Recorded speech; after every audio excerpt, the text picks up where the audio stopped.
Hello and welcome back to the Lincoln Loco 2. Today we've got two games coming up for you, Peterborough and Sunderland in the Championship, as we're looking to try and recover from the bad patch of form that we've been in. It's got slightly better in between episodes, not massively better. It's really not got massively better at all, actually. We have won the previous two games, but other than that, it's not really been very good at all. So you were last here for the unfortunate 4-0 loss to Crystal Palace and the 3-1 loss to Fulham. Immediately after that, we played against Barnsley, who are sitting about 19th in the table, and we were 2-0 down in this game before we pulled it back in the 80th and 82nd minute with Lee Phillip and Jamie Young grabbing the goals in that one, which brought a glimmer of hope that we might turn the form around. But after that, we took on Leeds and lost 2-1. We scored a goal in the 93rd minute, so it didn't even count really, to be fair. But it was a poor fixture, that one, and even poorer against Cardiff. We were okay against Cardiff, but we just didn't really create many opportunities. And more importantly, we just didn't properly defend. We didn't really do anything defensively, so I wasn't particularly pleased. McClellan played in goal very well to keep Cardiff out more than they actually did score goals. So they should have scored a lot more. Defensively, we just weren't there at all. It was rubbish.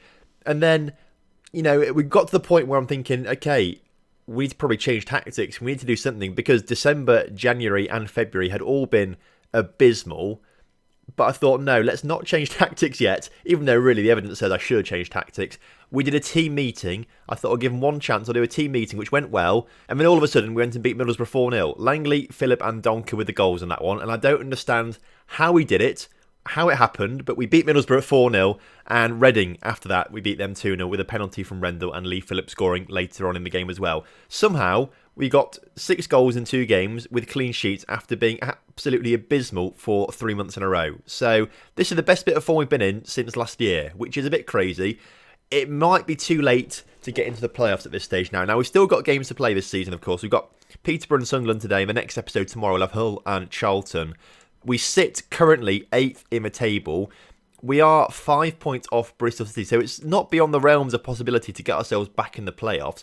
We can really do it if we really push ourselves and win every single game, sort of thing. And not even winning every single game, we could probably get there without winning every single game. But it's going to take a big effort to get there. But it's still possible after all that. Lee Phillip is still top scorer in the league as well with 22 goals now. Undisputed top scorer in the league, so he's doing very well for himself. I'm just very confused as to how we're still in this position to be nearly in the playoffs after having the 3 months we've just had. Either way, I'm not going to complain. There's no real news from in between episodes. We had a regen day, but the regens that came through, as per usual, were atrocious. And as per usual, the board don't want to increase any sort of youth stuff. We should be getting training facilities come through at the end of the season. I think I mentioned that right at the start of the season. We are getting new training facilities next season, but I mean, it's not going to do much in terms of our youth intake. So we've just got to hope, really, that we come into the money at some point soon, and then the board will just say yes to all our requests. But until that happens, we probably won't get new youth facilities. Anyway, we're heading into today's game against Peterborough with a very rotated lineup due to players being particularly tired, such as Theo Tavernier and Stan Porter. And then we've got some injuries to Langley as well, for example. He's a bit injured at the moment, so he can't play. Just a few tired players out there as well. So we've got a slightly different lineup. We've got McClement in goal with Turiak, Stone, Young and Prince as the backline, with Donker just in front of them. Odling and Collins make up the midfield partnership today, because both our usual Porter and Burton are very tired and can't really play today's game particularly, so they're missing this game. Rendell moves to the right because, as I said, Langley's injured. Rendell's the other player that can play on the right hand side of the pitch. Pardo obviously then starts on the left hand side instead, but Lee Phillip, at least with his 24 goals so far this season, is still going to be leading the line for us. So fingers crossed that all works out for us. But at the moment, we are running on some very tired legs. Right then, kickoff is upon us here today. I'm looking forward to this game against Peterborough. It's a relatively local derby for Lincoln, so this is quite a good one to be fair. I'm looking forward to it. And Peterborough, they are 16th in the table, so I don't want to jinx it by saying it should be a routine win, but really it should be a routine win, this one. First highlight of the game, though, looks like it is going towards Posh as they come forward with the ball now, trying to play it defensively, trying to play it from the back, as we're putting a high press on, but they've somehow managed to find the ball through the middle. He goes to chip the goalkeeper, and I mean, fair play. He's done that. That was actually remarkable. I mean, fair play. Have that goal, Peterborough. That was actually pretty sick. As you can see, the ball forward is a good one. He obviously spots McClement off his line, chips it from what, 20, 25 yards out in the back of the net. McClement should have done so much better there. Defence should have done so much better there. But that's just a goal that you can't stop. Slightly worrying as well. That's our first goal we've conceded in 2 games now.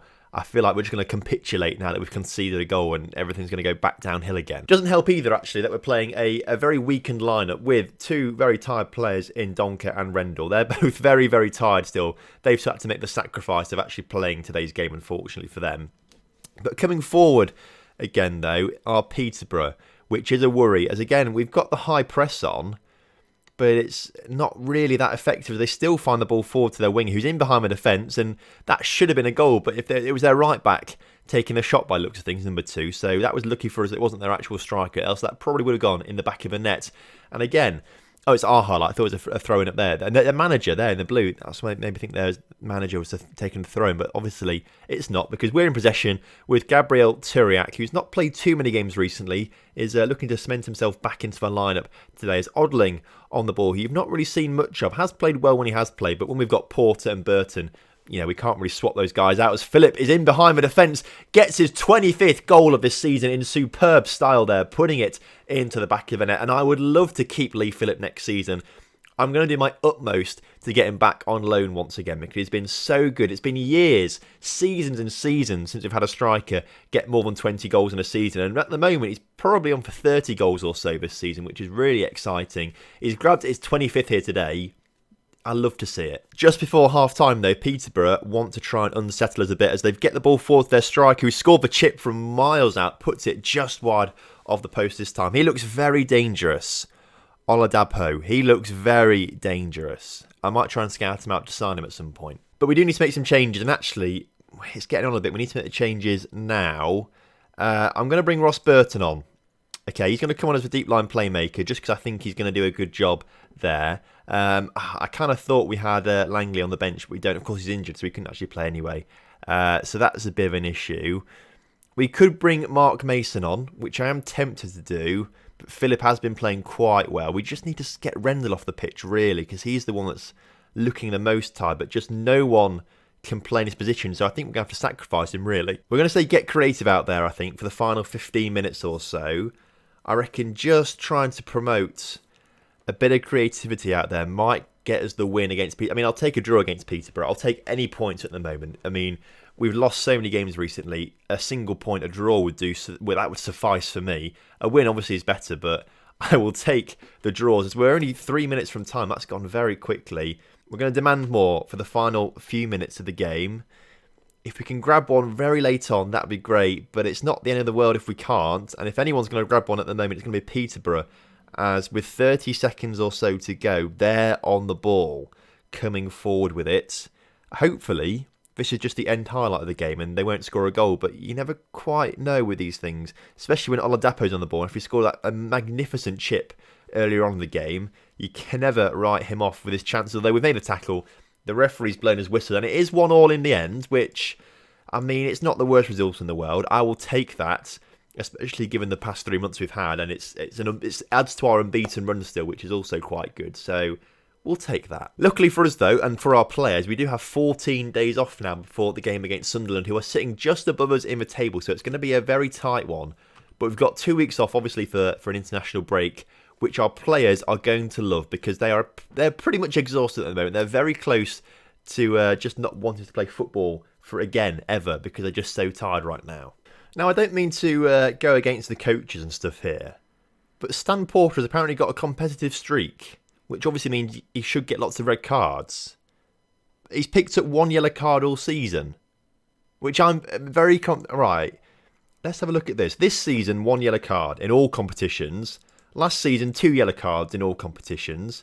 8 the season before that, fair play. But that's not that was at Bury as well, so that was a different system as well. Season before that, 0. I don't quite understand what this competitive streak is. It's not like he gives away loads of fouls or anything like that, as far as I'm aware. I mean, 21 fouls in total this season. Last season, it was 20 fouls in total all season. I don't understand where this is coming from. Fair play, though. I mean, I don't believe it myself, but whatever the coaches say, whatever they say. And just as he gets back from injury, Langley now out for another 1 to 2 days, which isn't too bad, but the Sunderland game is in 2 days' time now. We've gone through a lot of this international break pretty quickly. In fact, 2 players are still on the international break for this, actually. I don't know if that means it's like, is it African Cup of Nations time or something like that? Because I think it's Shaggery, who has played about 2 games all season after he was a waste of time after we bought him from MK Dons at the start of the season. And it's also Prince as well. He plays for Nigeria. So it must be like African Cup of Nations or something. Ah, yes, it is African Cup of Nations, as you can see. This is Nigeria's fixtures. They beat Gambia, and they're playing against Gabon now. So is Prince in the first team? No, actually, by the looks of things. Why is he not on the first team? He deserves to be. Only on the bench. That's ridiculous. I know it's Donker who's playing. Oh, this is actually quite bad then, because Donker is playing for Ghana in the African Cup of Nations. He's actually starting for them, which is very, very good. And they won their first game very convincingly. So I do think they'll probably end up being in the... Oh, it's not African Cup of Nations. That says African Nations qualifying Group L. So they're only qualifying for it at the moment. Oh, why are they doing that now then? Can you not just wait a bit longer, please? That would be nice. Watts obviously has to come back in for Prince, which that's fine, I suppose. Theo will come back into the side after getting that CDM position. And also, I'd quite like to bring back onto the pitch when I can find him. Oh, Fletcher, there he is. Fletcher. We want to bring Fletcher back on for Turiak. We're going to bring back. Where are they? Burton is coming back on in that deep line playmaker position. Or is he the CM? He's the CM, of course. And then we bring back on Stan Porter. All these players are very mixed up and difficult to find them. Langley, he should be okay to play today's game. So Pardo's going to come off onto the bench. We'll swap those two backgrounds. So we're back up to a relatively full strength lineup. Right then, kickoff is upon us. We're a home side today. We're against Sunderland. I'm expecting a win today. We have to make up for the previous two episodes. We drew the first game. I really want to win this one. We've got an early chance though to do that as Taverny on the ball right now plays it into Burton. Porter on the edge of the area into Lee Phillip. Lee Phillip puts it round his man. Shot. He gets it away, but is wide of the post, unfortunately. But a nice little opportunity to open the game with. The rest of this first half, though, has been pretty abysmal, apart from this highlight now, which has gone in the back of the net for Sunderland. I was about to say that we've been all over them today, because we have been. Possession-wise, shots-wise, everything, we've been on top of Sunderland today. We've been a much better side from the stats. And yet, the thing is, we don't even have a bad defence. Like, in previous seasons, we've had some of the best defensive records in recent... We've been in like the top 5, top 6 for defensive records in the past few seasons. This season, it might be similar this season, I don't know, I'm not sure. But I feel like we have been letting a few more in than usual, which is a great shame, because I think defensively we've always built from the back. Our team's always been built from the back in the past few seasons, and that's why we've done so well, because we're able to keep clean sheets and not concede goals like that, which are really stupid ones to concede. Demand more, and we're also going to go on to attacking as well. And we're coming forward now in this second half, which is a promising sign. Stone on the ball out towards Rendell, who comes forward with it in the area, unchallenged, penalty. Right, who's the best man for it? Technically, actually, Lee Phillip's probably the best man for it out there. So we'll put Lee Phillip on it to get his 26th of the season. Rendell's taking it, though. I wanted Lee Phillip to take it. What's this about?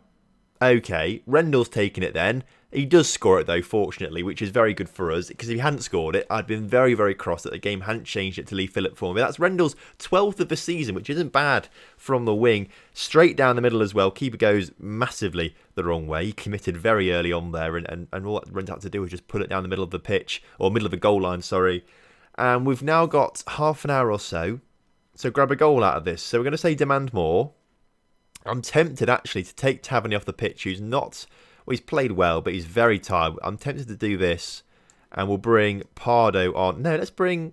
Yeah, let's bring... I was going to bring Mason on, but that's probably... No, it's not a bad idea. Let's bring Mason on, shall we? Let's give Mason a go out there as a deep-lying forward.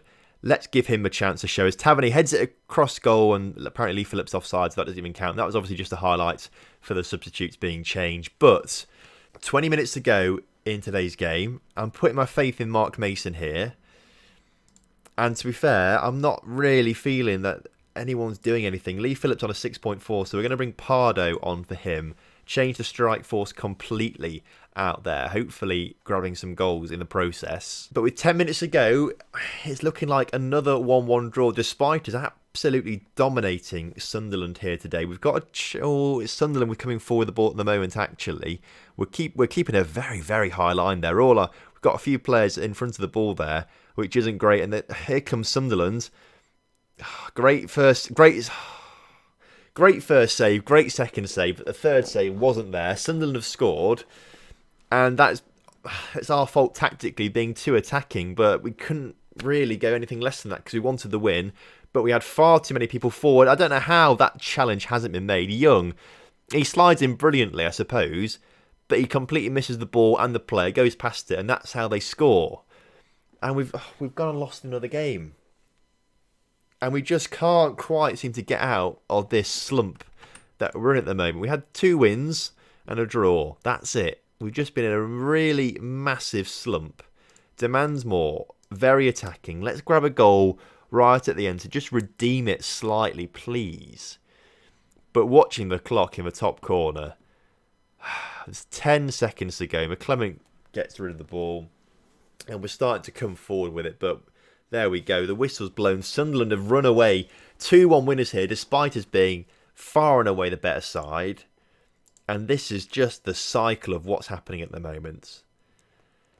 It's not much fun. It's really not much fun. To make matters worse, Tavernier is now injured for 1 to 3 days as well, so we'll miss the Birmingham game in 2 days' time. So I'm not sure what we're going to do for that one, but oh well. So looking at the table, we're still only 5 points off the playoffs actually. Sunderland there, but Bristol City have got 2 games in hand on us to get away, and a few teams also got games in hand who are in the playoffs. So it's looking increasingly unlikely that we're going to get playoffs this season. After having such a great first half of the season, we've just capitulated in the second half of the season.